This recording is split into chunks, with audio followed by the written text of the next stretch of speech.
Mohon maaf teh, ini kursinya kosong. Iya, sama kayak hati aku kosong. Loh kok jadi lu nyolot sih? Kita punya harapan yang ketinggian atas orang yang bukan siapa-siapa. Ingat kata Hindia, secukupnya aja. Halo teman-teman semua, halo Cycleters. Jadi balik ini sama saya Sylvia dan juga Bapak Zen Permana. Oke, jadi kayaknya teman-teman udah pada nungguin nih Pak. Oke, Yang kemarin tuh. yang episode lalu ya? Betul. Episode lalu Sylvie sudah cerita tentang apa kemarin? Kemarin tuh Sylvie cerita tentang hubungan Sylvie atau relasi Sylvie nih, tentang si orang si A, si B, dan juga relasi Sylvie saat ini nih Pak. Intinya Sylvie tuh punya hubungan sama si A, di mana Sylvie jadi korban ghosting. Betul. Terus Sylvie juga punya hubungan sama B, Sylvie yang nge-ghosting. Dan tapi juga Sylvie punya hubungan yang netral atau baik-baik aja dan aman-aman aja ya. saat ini Sylvie hubungannya baik-baik aja pada relasi. So saat ini kita mau ngapain nih, Sil? Saat ini nih Sylvie penasaran juga, mungkin Cycleters juga penasaran nih Pak, gimana sih dari sudut pandang psikologi tentang fenomena yang pernah Sylvie alamin ini nih Pak. Nah, kita mulai bahas ya. Jadi, apa sih yang terjadi sehingga orang ngeghosting orang lain? Ya, atau orang jadi korban ghosting. Jadi ini kayaknya teman-teman perlu paham betul, perlu aware, perlu sadar bahwa ada kondisi di mana kita kemudian akan rentan atau mudah jadi korban ghosting, dan ada situasi atau kondisi di mana kita rentan juga atau gampang jadi pelakunya. Nah, kondisinya kayak gimana? Kalau kita ingat atau teman-teman udah nyimak dengan detail di episode yang lalu, Sylvie sempat cerita ya, kondisi awalnya adalah ketika kita punya relasi sama seseorang yang baru ya, with someone new, maka kita kemudian akan sering nyari-nyari kesamaan satu sama lain. Betul Pak. Atau kita berusaha untuk menyamakan diri kita sama orang lain. Jadi pokoknya kalau lagi ngobrol itu nyari-nyari apa yang sama. Topiknya apa? Topiknya apa? Kayaknya kita sama-sama punya A ya. Kayaknya kita sama-sama suka B ya. Kayaknya kita sama-sama seneng C. Padahal kesamaan itu tidak menunjukkan kekhasan kita. Justru yang benar-benar khas kita kan bedanya. Makanya yang membuat tiap orang unik kan perbedaannya. Nah, karena sama-sama nyari kesamaan, jadinya kita jadi seragam. Karena seragam, keunikan kita jadi hilang. Kalau keunikan diri kita hilang, kita lagi nggak jadi diri sendiri. Kalau salah satu udah mulai nggak jadi diri sendiri, dan tiba-tiba di relasi itu dia sadar, lama-lama dia akan mundur. Nah, kondisi Sylvie sama si A ini ngedeketin Sylvie, ngobrol sama Sylvie, nyari-nyari kesamaan sama Sylvie supaya dapat perhatian, supaya dapat apresiasi, supaya bisa diakui.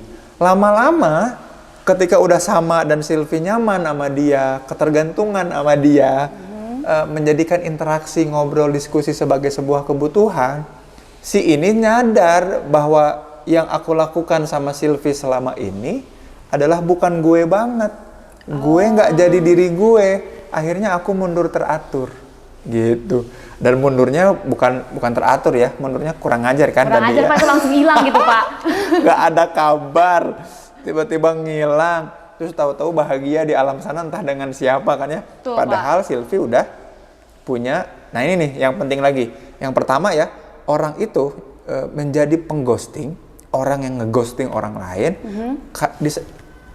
karena di satu titik dia kemudian sadar bahwa dia nggak jadi dirinya.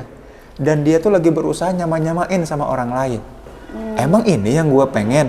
Emang ini yang gue banget? Nah, cuman egoisnya orang itu, dia mikirnya gue. Nggak nyadar bahwa ini tuh relasi itu berdua. Maka ketika dia bilang, ini kayaknya bukan gue deh. Kayaknya gue mundur, gue nggak cocok. Bilang nggak cocoknya sama siapa? Sama diri sendiri. Orang lain yang diajak relasi nggak diajak ngomong, tiba-tiba ditinggalin. Itu yang kurang ngajar sebagai pengghosting. Nah, yang di ghosting bukan berarti nggak salah. Dia juga salah. Jadi korban ghosting pun salah. Kenapa salah? Karena dia kemudian membangun ekspektasi, ngebangun harapan. Dia kayaknya the only one. Dia kayaknya the one. Orang yang kayaknya jadi someone spesialnya aku. Padahal belum tentu. Ekspektasi itu menuntut terus-terusan ada kesamaan, adanya perhatian, adanya interaksi yang intens, bikin terus nuntut. Padahal yang dituntut bisa jadi nggak mau, jadinya nggak imbang relasinya. Nah makanya lama-lama dia ditinggalin. Itu ya, nah itu mungkin salah satu yang bikin Sylvie trauma juga ya. Iya Pak, Aku nggak mau, jadi bukan karena si B-nya nggak baik, bukan karena si B-nya nggak ngasih perlakuan yang bagus, yang fine, tapi karena ternyata Sylvie di satu titik mikir, aku nggak mau punya harapan sama dia. Aku takut harapan aku dan perasaan aku ke dia itu dia buang begitu aja. Nah itu yang bikin orang kemudian trauma akan perasaannya. Bukan karena orang itu yang salah, bukan karena Sylvie yang salah, tapi ekspektasi. Nah jadi buat yang ngeghosting, dia jadi sadar diri dia ternyata nggak seperti itu. Buat si korban, ternyata dia terlalu banyak memupuk-mupuk harapan. Gitu. Itu Sylvie alasan atau kira-kira penjelasan psikologis apa ya yang terjadi sampai perghostingan ini terjadi begitu. Iya, betul nih Pak. Dari penjelasan Bapak tadi, Sylvie jadi sadar nih Pak, bahwa saat waktu itu tuh Sylvie emang ngasih, apa ya Pak, kayak ekspektasinya tuh terlalu tinggi nih Pak, sama orang itu berharapnya lebih kayak... Sama si A itu ya? Iya, sama si A nih Pak. Kisah A di episode sebelumnya nih, jangan lupa. Harus ditonton dulu nih Pak, biar si nyambung A. ya Pak. Jadi sama si A, Sylvie ekspektasinya udah tinggi. Tuh. Kalau sama si B? Kalau sama si B ini tadi Pak, pas kayak ngerasa takut, kayak tadi Bapak ngejelasin tuh, ngerasa takut kalau misalkan kejadian sama si A tuh terulang lagi gitu Pak, ngerasa takut aja gitu Pak. Oke, betul. Nah, yang menarik ini ada satu nih yang kelupaan, yang kelewatan. Apa tuh Pak? Ghosting ini kemudian terjadi karena ada satu hal utama, yaitu apa? Yaitu relasi antara Sylvie dan A, relasi antara Sylvie dan B, tidak ada ikatan yang jelas. Nah, nggak ada komitmen yang jelas. Betul, ini Pak. tuh hubungan ini tuh namanya apa? Itu yang paling bikin sebuah hubungan itu rentan untuk terjadi perghostingan. Kalau nggak jelas ini tuh mau ngapain, mau apa, mau gimana, maka otomatis akan mudah kita jadi pelaku atau jadi korban. Karena tadi mundurnya bisa dengan tiba-tiba, atau memutuskan hubungannya bisa juga dengan tiba-tiba. Kenapa? Toh aku bukan siapa-siapanya dia. Gak ada hubungan ya, Gak ada Pak. hubungan, lu bukan siapa-siapanya gue. Ya udah, fine aja. Ya kita temenan biasa aja. Itu yang harus hati-hati nih. Ketika mulai terjadi relasi-relasi yang gak jelas statusnya, hubungannya, kedepannya mau ngapain. Gitu sih. Nah, teman-teman tadi udah denger kan nih dari Pak Zain. Jadi jangan mau nih teman-teman kalau misalnya ada dalam hubungan yang gak jelas itu Gak ya jelas. Pak. Soalnya nanti yang rugi kita juga nih Pak. Betul. Nah, kalau misalnya udah terjadi nih Pak, misalnya udah pernah di ghosting atau pernah ngeghosting nih Pak. Apa sih Pak yang harus kita lakuin nih Pak? Oke. Yang pertama kita lakukan adalah nyadar. Nyadar teman-teman.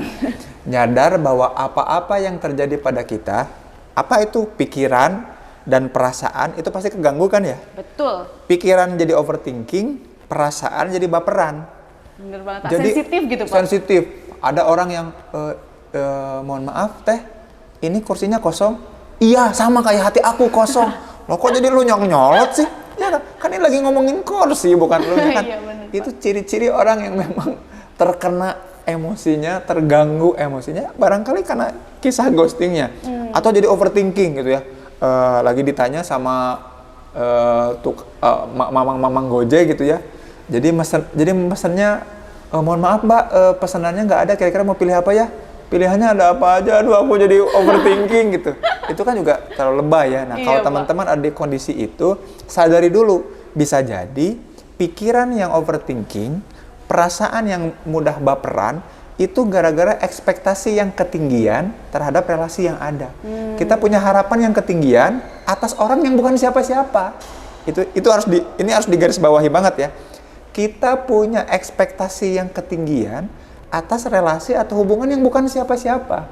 Makanya itu yang harus sadar bahwa kita bukan siapa-siapanya dia juga bukan siapa-siapanya kita. Karena kebanyakan orang nggak nyadar. Betul, Pak. Karena terbawa perasaan, baper, terbawa nikmatnya pikiran dan angan-angan. Iya ada yang sayang, iya ada yang kan jijik banget ya. Betul, Pak. Gitu. Nah itu yang harus diwaspadai. Pertama, sadar dulu. Kedua, kalau udah sadar terus gimana? sesuatu yang tidak bisa kita kontrol, kita tidak sadari. Sesuatu yang kita tidak sadari nggak bisa kita kontrol. Maka percuma nih kalau kita pengen ngelakukan sesuatu, tapi kita nggak tahu kita punya apa. Contohnya gini, kalau kita nggak sadar kita punya motor, bakal dipakai nggak motornya? Ya enggak tuh, Ya Pak. enggak ya, orang sadar juga enggak. Iya. Nah makanya kesadaran soal pikiran perasaan itu penting. Kalau udah nyadar, kita bisa kendalikan. Tapi gimana cara mengendalikannya? Nah, cara mengendalikannya adalah apa-apa yang kita pikirkan dan kita rasakan, ada wujudnya apa enggak. Contoh misalkan, kayaknya aku mulai nyaman deh sama dia. Wujud nyaman tuh apa? Kalau nggak ada wujudnya, udah itu cuma pikiran, udah perasaan, itu halu namanya. Halu. Tinggalin. Maka setiap pikiran dan perasaan harus ada wujudnya, harus ada bentuknya, harus ada perilakunya. Itu cara kita ngontrol. Contoh misalkan ya, kok dia nggak ngehubungin sih? Ada apa dengan dia? Apakah ini salah aku? Nggak usah mikir, nggak usah ngerasa kayak gitu. Udah aja cukup chat. Kalau nggak bisa chat, datengin. Harus ada perilakunya yang bisa kita kendalikan. Jadi itu teman-temannya, 2 tipsnya.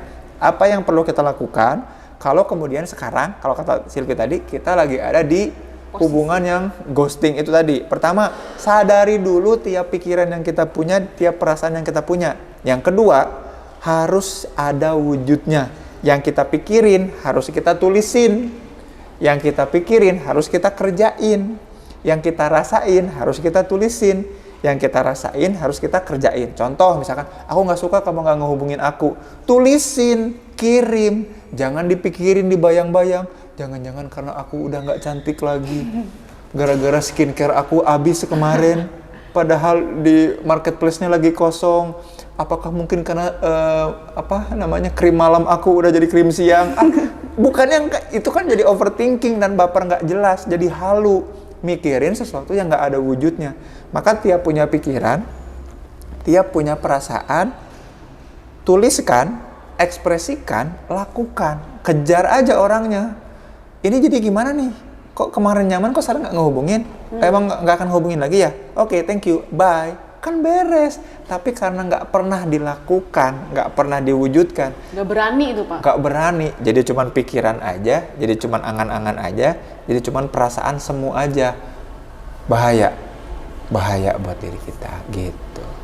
Yuk kita ajak teman-teman nih, Sil. Kalau kira-kira nih, teman-teman mikir kayak gini, tapi aku susah loh. Iya, Jadi Pak. Kak Sylvie, aku susah banget nih keluar dari ghosting. Aku susah banget nih, dan kasus aku kayaknya lebih kompleks dari sekedar ghosting. Bisa jadi itu bukan ghosting, bisa jadi itu yang disebut dengan toxic relation. Wow. Yang lebih kompleks lagi dari ini, yang kita perlu tahu. Tapi kalau teman-teman punya kisah yang lebih kompleks dari itu, atau iya bener banget nih, ternyata kisah yang dibahas ini gue banget, kayaknya coba share di kolom komentar, kayak gimana nih, ceritanya. Barangkali dari orang-orang yang nonton, yang baca, punya perasaan yang sama, bisa bikin komunitas. Nah. Karena barangkali lelakinya sama. Oh. Kita tangkap sih. Kita interogasi, Pak, Kita langsung. kasih kejelasan gitu. Betul, ya mungkin teman-teman semua nih udah tahu nih kan ghosting itu apa, terus bagaimana kita cara menyikapinya juga gimana. Jadi teman-teman sekarang jangan mau lagi nih dalam Ya. hubungan yang ketidakjelasan itu ya, Pak. Betul, betul banget. Jangan mau jadi hantu dan yang dihantui oleh halusinasi. Betul, jangan juga menaruh ekspektasi yang terlalu tinggi nih teman-teman ke Betul. orang-orang yang belum tentu jadi apa-apa buat kita nih. Ingat kata Hindia, secukupnya aja. Betul, Pak. Kalau gitu, saya Zen Permana pamit. Saya Sylvia, pamit undur diri. Sampai jumpa di Psychological Talks berikutnya. Bye. Bye.